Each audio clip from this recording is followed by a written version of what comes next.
If you are anything like me, you may have noticed some people out there losing their minds. There are a whole lot of people who are saying a whole lot of things about how everything is horrible and it's going to HELL in a handbasket and this is awful and this is terrible. And they're just really buying into everything that they can see happening in the 4D.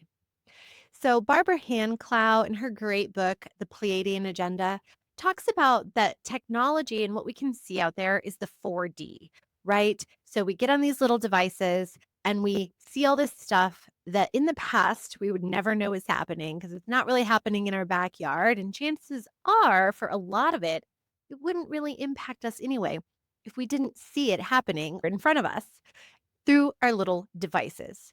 So, if you can relate to this, stick around. Today, I want to explore a little bit from a spiritual perspective what I see happening out there in the 4D and how we can really have more of a neutral, peaceful mindset around everything that's going on around us. That is the charge of the initiate, the spiritual initiate. So, stick around. So, some of my favorite things that I've heard people post is like, that this one particular person who now is the president of the United States, right? He's just awful. He's terrible. He's horrible, right? And so everything he does is horrible, and everyone he's appointing is horrible. And everything that's happening out there is just terrible, right? And it's kind of this pick up your arms, time to be an activist. Oh my goodness, sort of shock and awe. And for me, from a spiritual perspective, I love to think about this in terms of anicca. So, one of the most transformative things I ever did was go to a 10-day Vipassana meditation where I turned in my cell phone. And for 10 days, I did not make eye contact with anyone. I did not speak to anyone. I did not do anything but meditate for 10 hours a day. And I learned a lot dissolved. I feel like I burned through a lot of karma. And one thing that they talked about in this Vipassana meditation is that Gautama the Buddha talked about that anicca is the only thing that we can count on in the world. Anicca means change. So the only constant is change. The only thing we can count on is change. So what I'm noticing out there in the world is that there are a lot of people who are clinging to the past or the way they think it should be or the way that it was. And any changes that are being made, they're resisting, one. And second, there's a lot of this victimizer, right? These people are bad. That person is bad. This policy is bad. That choice is bad. And now it's going to be bad for me and it's terrible and it's bad for everyone. And isn't this horrible? And it's really quite just a lot of fear mongering. And it's really surprising to me because I see a lot of people who I think are pretty aware and spiritual beings really being in the victimizer mindset. And I think the charge of this spiritual initiate is to find some neutrality. I'm a clairvoyant healer. I'm trained from a psychic school. One of the main tenets of that school is neutrality, but I'm also a Course in Miracles student. And one of the points in A Course in Miracle, one of the teachings is about looking upon all things out there with a bit of neutrality, neutral events. So let's just pretend for a hot minute that we are spiritual beings having a physical experience and that we did come in to these bodies to have a spiritual physical experience and that we are working through things, burning through karma, growing, learning, right? Let's just pretend for a hot minute that one of the biggest errors the mind ever made was to believe in the separation of God. And, we wanted to explore the universe and see what it would be like to not be in our state of oneness. So enter duality, enter the seeming appearance that we're separate and that I'm separate from you and you're separate from me and we're separate from all these people and there's all these separate things happening. Let's just pretend for a moment that really the law of oneness is a law and that it's true and that it exists. Well, from that spiritual teaching, you are me and I am you, and we are all the one thing, the one energy. the one source in the cosmos. If we are really paying attention to what's happening out there and we are letting it impact us, change our mood, get the best of us, get our emotions, if we are reacting and having negative energy toward other people and judging other people out of the events that we're seeing on the 4D plane, we are really in the thick of it.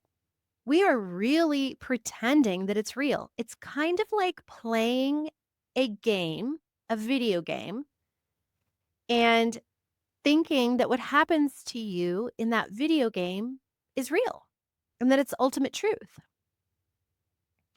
So I just invite people who, and I'm probably preaching to the choir here, and I get that, but for anyone who is finding themselves feeling sad, bad, like a victim, like the things that are happening out there shouldn't be happening, I invite you to step back and have more of a spiritual perspective and consider that you could look upon all events with a bit more of neutrality. Consider that this is what awakening looks like, that this is what the ascension timeline looks like, that there have been prophecies and predictions and different cultures around the world for a millennia who have talked about the awakening. Consider that we are going through an evolutionary process, that we are raising our vibration, and that in that it looks like chaos, that in that systems have to change. Consider that what you think is wrong or bad actually isn't. You know, for a lot of spiritual people, you've probably heard of Byron Katie. If you know Byron Katie, she has the work. So consider actually trying the work on, I don't know, Donald Trump. Consider trying the work on all the things or people that you think are terrible and horrible and bad. Consider that it's the opposite. Like what Byron Katie suggests that we do and inquire about is this the truth? Can I know that it's the absolute truth? Could the opposite be true? I think as a spiritual being or a spiritual initiate here awakening, it is our charge to question our belief systems. If we are firm and firmly planted in that we know the right way or the right candidate or the right people that should be governing this place, that we have the answers, that we are right and we know, because I see so much of this mentality amongst a lot of liberals. And I used to be very much more into politics and I used to really be super liberal. I'm not really in that game or world anymore. I'm not identifying in that way anymore. But I see a lot of liberal people around me who it's kind of funny to me because they are so righteous in their belief that they know what's best and good for everyone and for the country. They know who the leaders should be. They know what the policies should be. They know who should be in charge of stuff. I mean, I've never seen a group of people be so righteous. It's flabbergasting, if I'm honest with you. So, I'm not here to play politics. I'm not here to say who's the good guy, who's the bad guy. I'm not here to take a side or do any of that. What I am here to do is invite people into an inquiry. And I've done this for myself, okay? Because I used to, I mean, believe me, this is probably another video, but I, way back when, voted for Hillary Clinton. And I was so excited at the possibility of my daughter having a female president and growing up with that. And when Donald Trump won, I was devastated and, I couldn't believe it. And I have been there. I have been at the effect of politics for sure, for sure, for sure. But I did the work on it. Could it be that I'm not seeing something?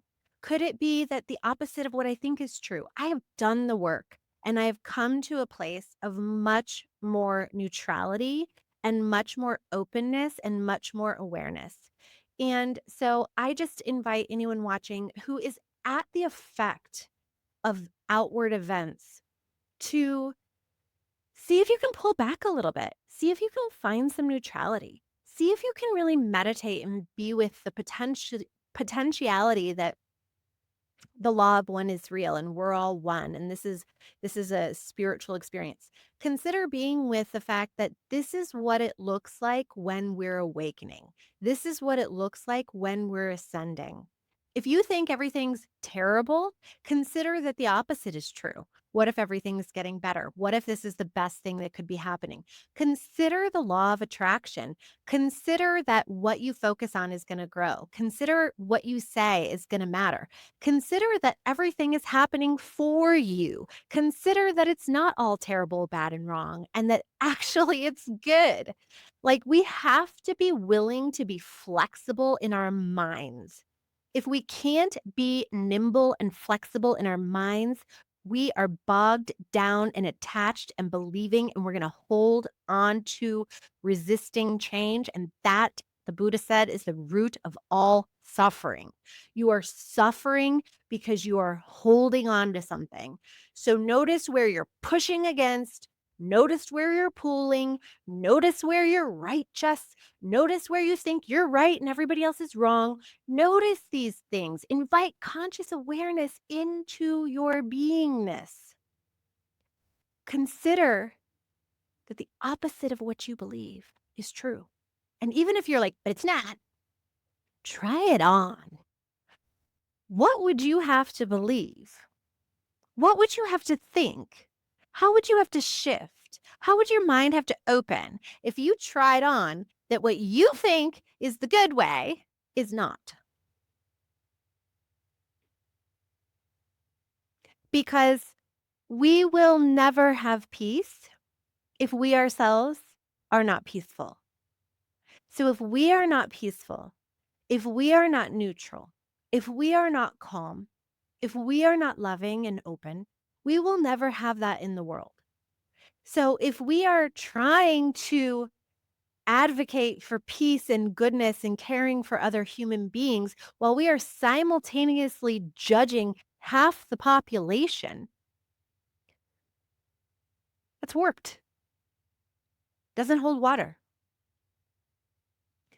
If we want to be open-minded and loving and forgiving and peaceful and generous and inclusive and kind and calm, yet we are saying horrible things about someone, we are judging, we've lost it. I'm not much of an advocate anymore. I'm not into that. In my younger days, sure I was. But as I approach 50, it's like we got to turn inward to ourselves. What are we fighting against? What are we picking up arms against? What are we protesting against? We're pushing against for peace. It's like you can't BOMB into peace, right? Like, I think that's enough for today. I think you get my point. It's just a call and an invitation because if you are a spiritual initiate, if you are at all into spirituality, perhaps you're familiar with Dolores Canyon. She talks about the two earths, the earth splitting. And I really see this. It's like there's an entire population that's like, this is the golden age. This is wonderful. Like, this is ascension. This is awakening. Things are lightening up. The sun looks more beautiful and stronger, and the skies and then there's these people who are like, this is horrible. And we're screwed. And it's just like, okay, well, have fun with that. We're going to be over here. You guys can go over there. Consider, if you haven't looked into Dolores Cannon, if you don't know any of her work, check her out. She talks about that we are splitting into two earths. It is happening now. And where your attention goes, your energy flows, what you focus on is what you're going to get.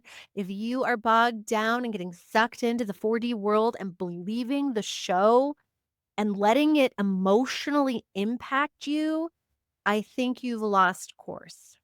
Or maybe that's what your soul is here to do, and you need to go down that pathway. But thank you for joining with me today. Check out my links down below. I have free resources for you if you would like to ground, get more centered and clear, find that peacefulness within. Catch you on the flip side.